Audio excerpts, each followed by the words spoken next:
Hi hello ನಮಸ್ತೆ, ನಾನು Rashmi. Friends, welcome back to our channel. ನೀವು ನನ್ನ ಚಾನಲ್ನ ಫಸ್ಟ್ ಟೈಮ್ ನೋಡ್ತಾ ಇದ್ದರೆ ದಯವಿಟ್ಟು ಸಬ್ಸ್ಕ್ರೈಬ್ ಮಾಡಿ, ಹಾಗೆ ಬೆಲ್ ಐಕಾನ್ನ ಕ್ಲಿಕ್ ಮಾಡಿ. ನಾನು ಹಾಕಿರುವ ಎಲ್ಲ ವಿಡಿಯೋಗಳು ನಿಮಗೆ ಸಿಗತ್ತೆ. ಫ್ರೆಂಡ್ಸ್, ಈ ವಿಡಿಯೋದಲ್ಲಿ ನಾನು ನಿಮಗೆ ಆಲ್ಫಾಬೆಟ್ ಎ ಇಂದ ಯಾವ ರೀತಿ ಡ್ರಾಯಿಂಗ್ ಮಾಡ್ಬೋದು ತಿಳಿಸ್ಕೊಡ್ತಾ ಇದ್ದೀನಿ. ಫ್ರೆಂಡ್ಸ್, ಬನ್ನಿ ಹಾಗಿದ್ರೆ ವಿಡಿಯೋನ ಸ್ಟಾರ್ಟ್ ಮಾಡೋಣ.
ನರ್ಸರಿ ಟೀಚಿಂಗ್ ಫೀಲ್ಡ್ನಲ್ಲಿ ಇರೋರಿಗೆ ಗೊತ್ತಿರುತ್ತೆ ಫ್ರೆಂಡ್ಸ್, ನಾವು ಯಾವ ರೀತಿ ಚಿಲ್ಡ್ರನ್ಸ್ನ ಅಟ್ರಾಕ್ಟ್ ಮಾಡಿಬಿಟ್ಟು ಯಾವುದೋ ಒಂದು ಆ್ಯಕ್ಟಿವಿಟೀಸ್ ಮೂಲಕ ಅವರಿಗೆ ಕಲಿಸ್ಬೇಕಾಗಿರುತ್ತೆ. ಸೊ ಐ ಹೋಪ್ ಈ ವಿಡಿಯೋ ನಿಮ್ಮೆಲ್ಲರಿಗೂ ಇಷ್ಟ ಆಗಿರುತ್ತೆ ಅಂತ ಅನ್ಕೋತಾ ಇದ್ದೀನಿ. ಇಷ್ಟ ಆದರೆ ಲೈಕ್ ಮಾಡಿ, ಶೇರ್ ಮಾಡಿ, ಕಮೆಂಟ್ ಮಾಡಿ ಫ್ರೆಂಡ್ಸ್.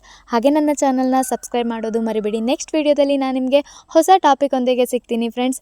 ಹಾಗೆ ಎಲ್ರಿಗೂ ಗೊತ್ತಿರಲಿ, ನಾನು ಟೈಲರಿಂಗ್ ಕ್ಲಾಸ್ನ ಸಹ ಯೂಟ್ಯೂಬ್ನಲ್ಲಿ ಅಪ್ಲೈ ಮಾಡ್ತಿದ್ದೀನಿ. ಯಾರಿಗಾದರೂ ಇಂಟ್ರೆಸ್ಟ್ ಇದ್ದರೆ ನನ್ನ ಎಲ್ಲ ಟೈಲರಿಂಗ್ ಕ್ಲಾಸಸ್ನು ನೀವು ನೋಡ್ಬೋದು, ಹಾಗೆ ಕಲಿಬೋದು.